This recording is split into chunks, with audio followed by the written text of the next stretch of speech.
கோவை கிணத்துக்கடவு அருகே மாதவிலக்கை காரணம் காட்டி மாணவியை வகுப்பறையில் அனுமதிக்காமல் வாசலில் அமர வைத்து தேர்வெழுத வைத்த சம்பவம் பேரதிர்ச்சியை ஏற்படுத்தியுள்ளது.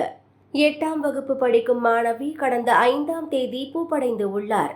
மாணவி ஆண்டு தேர்வு எழுதுவதற்காக 7ஆம் தேதி பள்ளிக்கு வந்தபோது வகுப்பறை கதவை பூட்டி வெளியே அமர வைத்து மாணவியை தேர்வெழுத வைத்ததாகவும், இதனைத் தொடர்ந்து நேற்று தேர்வெழுத சென்ற போதும் வெளியில் அமர வைத்து தேர்வெழுத வைக்கப்பட்டுள்ளதால் மாணவியின் தாயார் நேரில் சென்று கேட்டுள்ளார். அதற்கு அப்பள்ளி நிர்வாகம் அலட்சியமாக பதில் கூறியுள்ளதாக தெரிகிறது. இதையடுத்து ஏஜென்ட் பண்ணா ரூம்ல உட்கார்ந்து எழுதக்கூடாதாமா, வீதியில உட்கார்ந்துதான் எழுதணுமான்னு அந்த மாணவியின் தாய் பள்ளி நிர்வாகத்தின் நிலையை வீடியோவில் பதிவு செய்து வெளியிட்டுள்ளார். இந்த காட்சிதான் தற்போது இணையத்தில் வெளியாகி பேரதிர்ச்சியை ஏற்படுத்தியுள்ளது. இந்த சம்பவத்திற்கு பலரும் கண்டனங்களை தெரிவித்து வருகின்றனர். ஏன் இங்கே உட்காந்து எக்ஸாம் எழுதிட்டு இருக்கா? காட்டு, என்ன எக்ஸாமு? என்ன எக்ஸாம் பாப்பா? ஏன் இங்கே உட்காந்து எழுதிட்டு இருக்கா? யார் இங்கே உட்காந்து எழுத சொன்னது?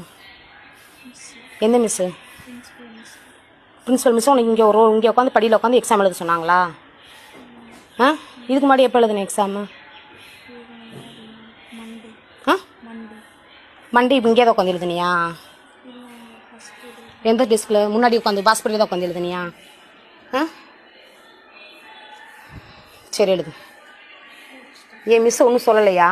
உள்ள கிளாஸ்க்குள்ள உட்காரணும் நீ சொல்லலையா?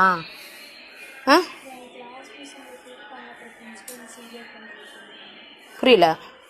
கிளாஸ் மிஸ் இங்கே கூப்பிட்டாங்க வர சொல்லி, அதுக்கப்புறம் பிரின்சிபல் மிஸ் இங்கேயே உட்காந்து சொல்லிட்டாங்க. பிரின்சிபல் மிஸ் உன்னை இங்கேயே உட்காந்து எழுத சொல்லிட்டாங்களா? ஏஜென்ட் பண்ணால் உள்ளே உட்காந்து ரூமில் உட்காந்து எழுதக்கூடாதாம்மா, வீதியில் உட்காந்து எழுதணுமா?